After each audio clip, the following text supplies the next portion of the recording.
All right, let's just get right into it. You're putting in the hours, right? We're talking 12-hour days. You are constantly busy. But then you kind of look up and the needle just hasn't moved at all. Sound familiar? Well, you're definitely not alone. And here's the thing. The problem isn't that you're not working hard enough. Nope. The problem is this invisible force that's holding you back. And today, we're going to drag it out into the light and make it visible. So let's try a little thought experiment. I call it the silent camera test.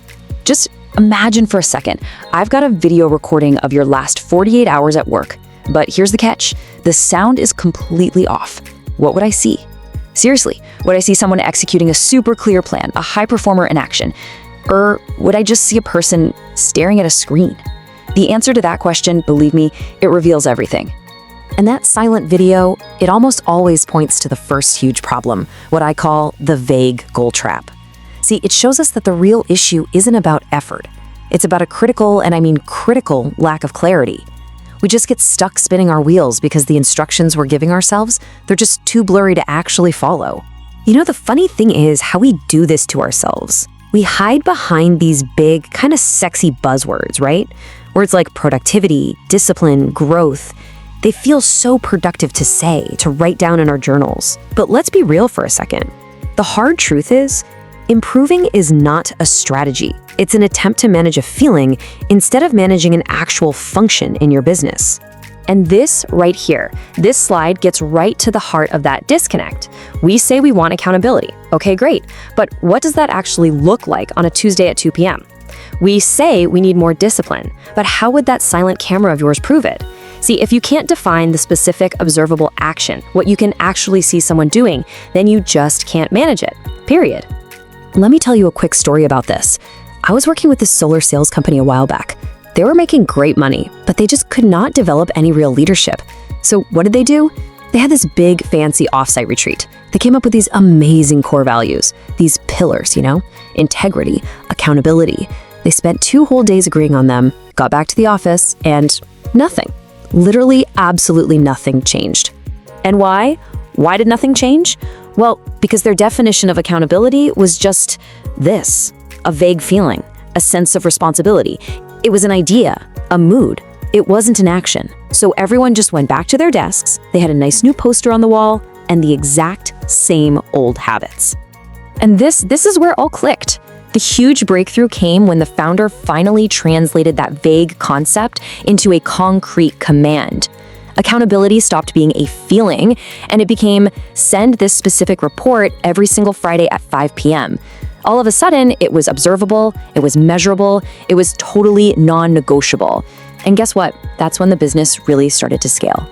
Okay, so that's the problem. How do we actually do this for ourselves? How do we get out of that ambiguous fog of just having good intentions and into the clear, focused beam of a flashlight? Well, first, we have to really understand what culture is. Because even if you're a solopreneur, just working by yourself, you are building a culture of one. Look, culture isn't some mission statement you hang on the wall. It's simply the set of rules for what gets rewarded and what gets punished. If you tell yourself you're going to start work at 8 a.m., but you roll in at 8:15, you've just rewarded non-performance. You've literally taught your brain that your own plans don't really matter. And this brings me to my absolute favorite metaphor for this whole concept. Vague goals, things like get more clients, that's like trying to navigate a mountain path in a super thick fog.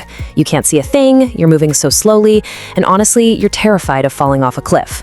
But specific, observable actions, that's like a high-powered flashlight that just slices right through that fog, lighting up the very next step right in front of your feet. Here's a perfect example of what I mean. Saying, I need to be a better recruiter. That's the fog. It's just a wish. Now, the flashlight version of that is, I will identify and send a personalized message to 5 qualified candidates every Tuesday morning between 9 a.m. and 10 a.m. You see the difference? It's night and day. One is a feeling, the other is a function. It's something you can literally put in your calendar and just do. So, okay, how do we make this a consistent practice? You can't just rely on willpower. You need a system, a simple, repeatable way to audit yourself and make sure you're actually holding that flashlight, not just wandering around lost in the fog. And here it is. It's called the Start, Stop, Keep framework. Super simple. Every Sunday, just ask yourself 3 questions. Number 1, what is one new, specific, observable behavior I need to start?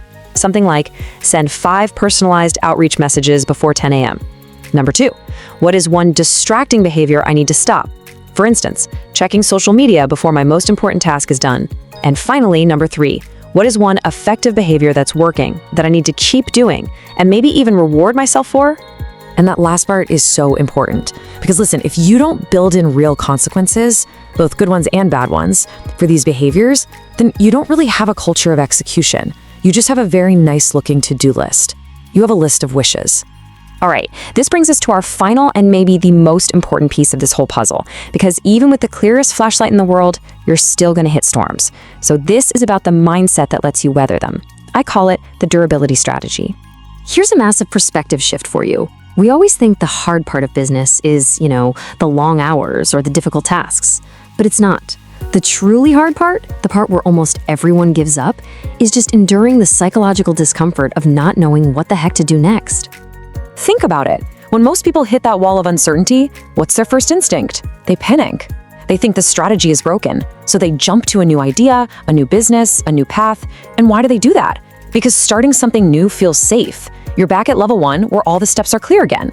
But the real work, the work your competition just isn't willing to do, is staying on the path and figuring it out.